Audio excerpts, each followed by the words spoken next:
নহয় ৰাতিপুৱা মোকো দুইজনকে ফোন কৰিছিলে তেতিয়া মই মিডিয়াটো পালোঁ যোগেদি গম পালোঁ যে তাত উল্লেখ কৰা হৈছিলে যে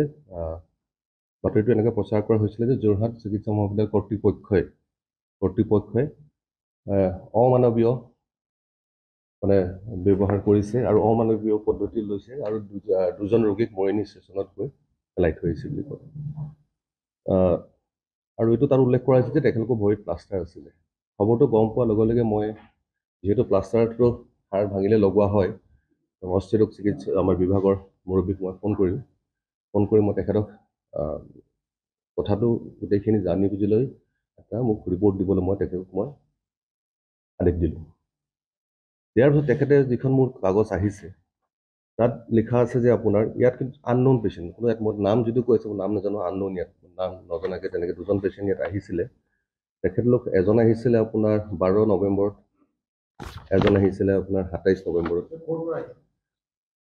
সেইটো ক'ৰ পৰা আহিছিলে গম পোৱা নাযায় কাৰণ 108 উঠাই তেনেকৈ কোনোবাই থৈ গ'লি আহি কোনো লগত নাছিলে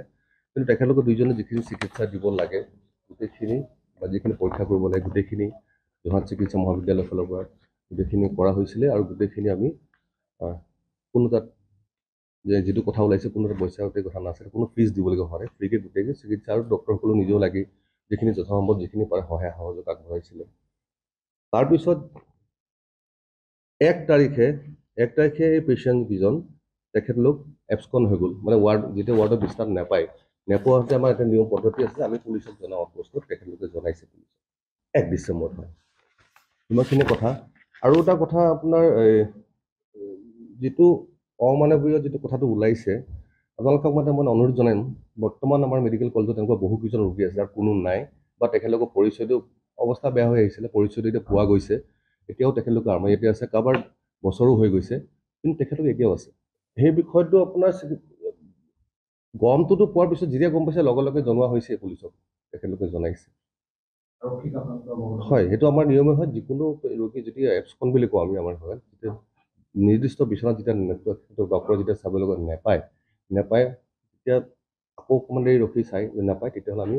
জনাওঁ সেইটো হ'ল আমাৰ প্ৰট'কল আমি জনাওঁ আৰু এটা কথা কওঁ ইয়াত বহুত ৰোগী আহে ক'ৰবাত ৰাস্তাত পৰি আছে কাৰোবাৰ কিবা এক্সিডেণ্ট হয় বা কিবা বেমাৰ হয় এনেকৈ পৰি আছে কাৰোবাৰ কিছুমান এনেকুৱা আছে বহুত দিন ঘৰতে পৰি থাকে ঘৰ মানুহৰ নিচিনা নেগলেক্টেড হৈ থাকে বহুত মানুহ ইয়ালৈ আহে আৰু যেনেকৈ আৰু আমাৰ ইয়াৰ যিসকল কৰ্মী আছে তেখেতলোকে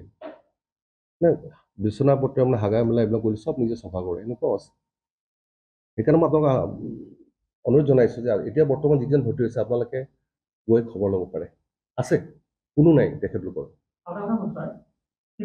নহয় সেইটো হৈ গ'লে আমি কৰিবতো নোৱাৰোঁ সেইটো আমালৈ নিৰ্দেশ দিয়ে আমাৰ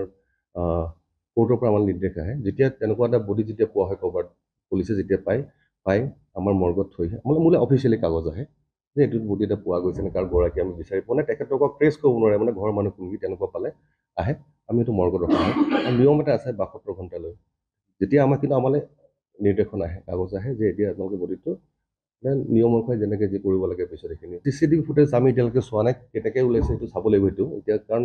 আজি আমি গম পাই লগে লগে যিখিনি পালোঁ মই তাৰ তথ্যখিনি আমাক কৈ আছোঁ চাব লাগিব পুলিচক নিৰ্দিষ্ট কনচাৰ্ণ ডিপাৰ্টমেণ্টে জনায় যেতিয়া লাগে কাৰণ মই এই কথাটো কৈছোঁ যে তেখেতলোকক তেনেকৈ থৈ অহা সেইটো মই কোনোপধ্যে মই এইটো তেওঁলোকে কৈছে যে এখন টেম্পুত উঠাই দিয়া হয় ইয়াৰ পৰা টেম্পু লৈ তেওঁলোক গৈছে হয় তেনেধৰণৰ কিছু অভিযোগ দিছে টেম্পু চাওক এতিয়া টেম্পু নে কিহত নিছে কোনে নিছে সেইটো ক'বলৈ দিগদাৰ হয় কিন্তু আপোনাৰ এতিয়া ধৰি লওক মানুহ কোনোবা চিনাকি তেনেকৈ ওলাই যায় কোনোবা সেইটো নিব পাৰে প্ৰক্ৰিয়াটো তেনেকুৱাটো চাওক আমাৰ ইয়াৰ আমাৰ সেই কথাটো মই বাৰে বাৰে এটা শব্দ কৈছোঁ তাৰমানে অমানৱিক কথা কৈ আছে সেইকাৰণে আপোনালোক মই অনুৰোধ জনাইছোঁ যে আপোনালোকে এবাৰ নিজে গৈ এবাৰ আপোনালোকে নিজে যাওক গৈ চাই আহক যিকেইজন আৰু কিমান আছে তেনেকুৱা ইমান যদি ৰাখিব পাৰে কেলৈ দুজনক পঠাই দিব পাৰে আমি যেতিয়া আপোনাৰ